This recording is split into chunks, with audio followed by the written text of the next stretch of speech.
I just want to say that the military or the Army is part of, the Constitution. So keeping a list of who are our soldiers or not, I'm not objecting to that database. It's good to know who's in the Army or not. So I just wanted to point that out. The other thing is the argument that this is... For reclaiming my time on that point, we also happen to think it is good to know whether someone who is attempting to take a job illegally is entitled to that job. And that is what the E-Verify system is all about. It consults existing databases just as any case of stolen valor would consult an existing database, this one of our veterans. Would the gentleman yield? Sure. To the point of it consults existing databases, that's the way the NICS system works as well. It consults existing databases. And many of these background checks consult existing databases. The fact that you're referencing the database doesn't mean that the database doesn't exist. And I yield back. And again, what you're doing is you're creating a market for fraudulent documents, just different fraudulent documents that are presented right now. I yield. Isn't that what E-Verify does? Thank you, my friend, Mr. Thank you. And no, I'm intrigued because I share your skepticism of NICS, but I'm thinking to myself, this is a gentleman who probably has never witnessed how the E-Verify system works when somebody comes in and is applying for a job, like I have seen. Something in the magnitude of nearly 100% get immediate responses, whether they have presented a valid identification or not. This is different than NICS. The NICS system is asking for something entirely different. We are asking something very uniquely American. That's what we're doing. And the reality is, I'm looking at the gentleman who I have esteem and respect for and say, you ain't never seen it happen. I have. And it works. And it works in Arizona. And so you're about to, and the gentleman from California is right, you're about to create a new black market for fake identification. Would the gentleman yield? I will. Would the gentleman yield? I don't control the time. I'm yielding back to Mr. McClintock. I'll yield my final seconds. Well, thank you. The gentleman says it works in Arizona. It may very well work in Arizona, but all the American farm organizations say it doesn't work in our farming areas, which are predominantly north of Arizona. Which is what is undermining the law itself. Gentleman's time. The gentleman keeps telling us no one is above. Gentleman's time's expired. Mr. Correa, seek recognition? You recognize 5 minutes. Thank you, sir. I just wanted to comment on the issue of uniquely American. Most of you may have heard me talk about Jose Angel Garibay, the dreamer that was the first casualty of war, made the ultimate sacrifice in the Iraq War, first Iraq War. Dreamer, 21 years old, mother undocumented. He laid down his life as his country. Posthumously, we made him an American citizen. I've met with a lot of veterans, green card holders, deported veterans. One of them served 10 tours of duty in Afghanistan, came back challenged psychologically. I wonder if it's American to question them whether they have the right to a job in the United States. That's what we're talking about here, folks. Veterans. Veterans who have fought, like most of us have not, for this country, and come back and simply want to work. Would the gentleman yield? Of course.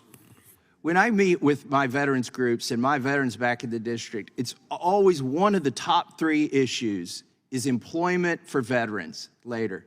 And we should not seek to make it harder for them to get a job, ever. I mean, we owe it to them. And here in Congress, we implement so many exceptions or exemptions, or we try to create an environment where veterans can more easily get a job when they return from service to our country, to service in our country. And so I agree with the gentleman.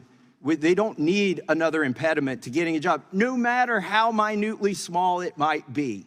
And I yield back. I agree with my colleague from Kentucky. If you talk to veterans, they're very quiet, shy, reserved individuals who it takes a lot to get them to talk about their experience in the field of war. It takes a whole lot more to get them to apply for a job or to ask for anything at all to help them to get a job. And for us to put another impediment in front of a veteran to get a job, that is un-American. Chair, I yield. Mr. Chairman. Gentleman yields back. Who's recognized? Who seeks recognition? Mr. Gates? Well, I would observe that perhaps in some cases, the impediment to a veteran getting a job is an illegal alien illegally competing against that veteran for a job.